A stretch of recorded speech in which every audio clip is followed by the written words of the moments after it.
Hello నేను మిస్ఎస్ రావు.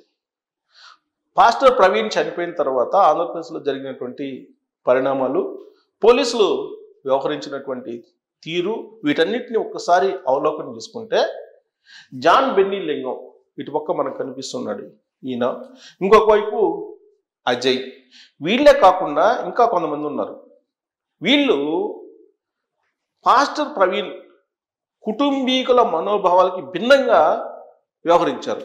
ఎందుకు వ్యవహరించారు ఆ విధంగా అనేటువంటి ప్రశ్న వేసుకున్నప్పుడు పోలీసులకు కనిపించినటువంటిది ఏంటంటే, ఆంధ్రప్రదేశ్లో ఒక అనిశ్చిత వాతావరణాన్ని క్రియేట్ చేయాలి అని కొంతమంది నిర్ణయించుకున్నారు. దాంట్లో భాగంగానే పాస్టర్ ప్రవీణ్ కుటుంబీకుల మనోభావాలకు భిన్నంగా కొన్ని ప్రకటనలు చేశారు, సోషల్ మీడియా వేదికగా విష ప్రచారం చేశారు అనేటువంటి అభిప్రాయానికి వచ్చారు.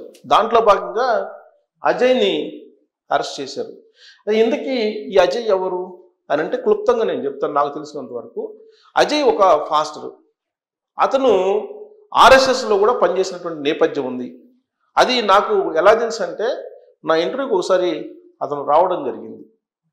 దాంట్లో ఆయన చెప్పిన దాని ప్రకారం వీళ్ళ ఫాదరు ఆర్ఎస్ఎస్ బ్యాక్గ్రౌండ్, వీళ్ళ ఫాదర్ నుంచి హిందూ మతానికి సంబంధించినటువంటి ధర్మాలు, సనాతన అలవాట్లు ఇవన్నీ కూడా ఈయనకి అబ్బాయి.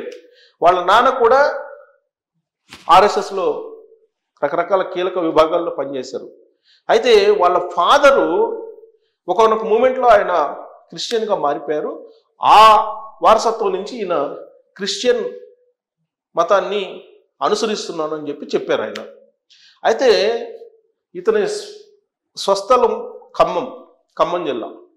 ఖమ్మం జిల్లాలో వీళ్ళ బ్రదర్ ఏమో బీజేపీలో ఉంటారు. ఇతను బీజేపీకి అనుకూలంగా ఉన్నారు. బీజేపీ తరఫు నుంచి పోటీ చేశారు ఖమ్మం జిల్లాలో ఈయన లాస్ట్ ఎలక్షన్స్లో.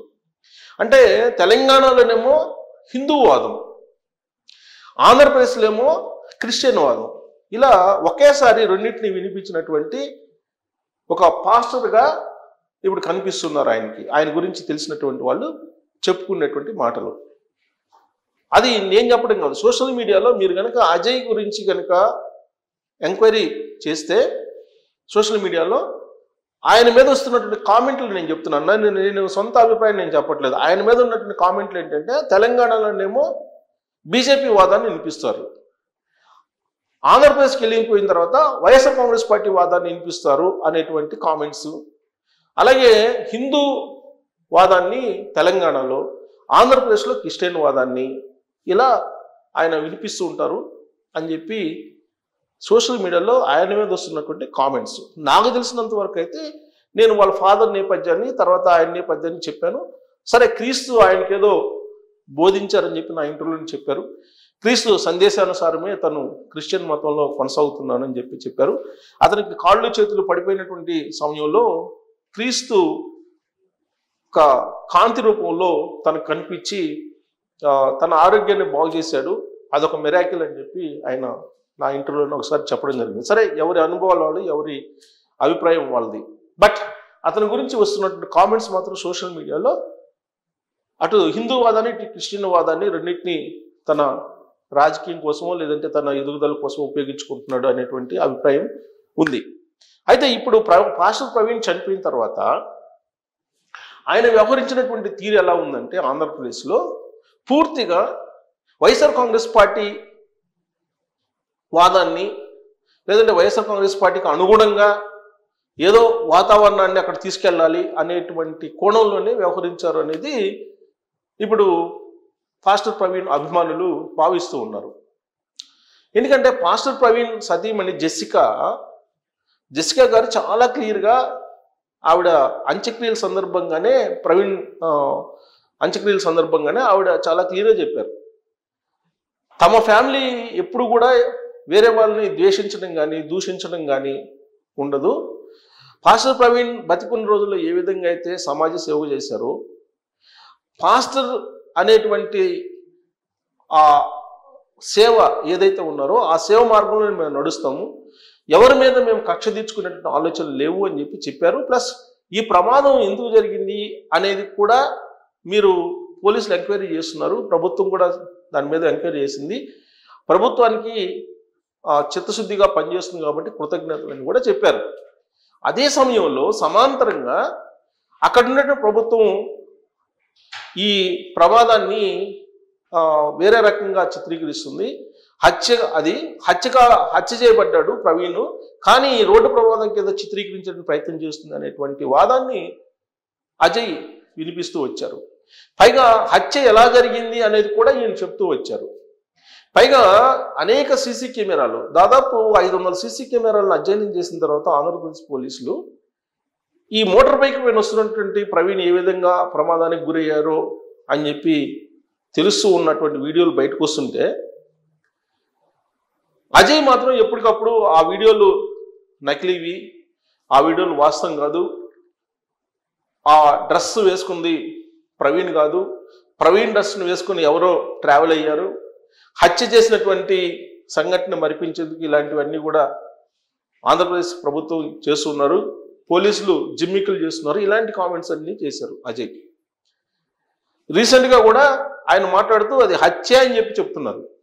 పోలీసులు చాలా క్లియర్గా, చాలా పారదర్శకంగా పాస్టర్ ప్రవీణ్ కేసుని దర్యాప్తు చేస్తున్నారు. చాలా క్లియర్గా వాళ్ళు ఏం చెప్పారంటే, ఒకవేళ మీకు హత్య చేసినట్టు అనుమానం ఉంటే దానికి సంబంధించిన ఆధారాలను మీరు ఇవ్వండి, మేము ఎంక్వైరీకి చేస్తాము, ఎంక్వైరీలో ఉపయోగపడతాయని చెప్పారు.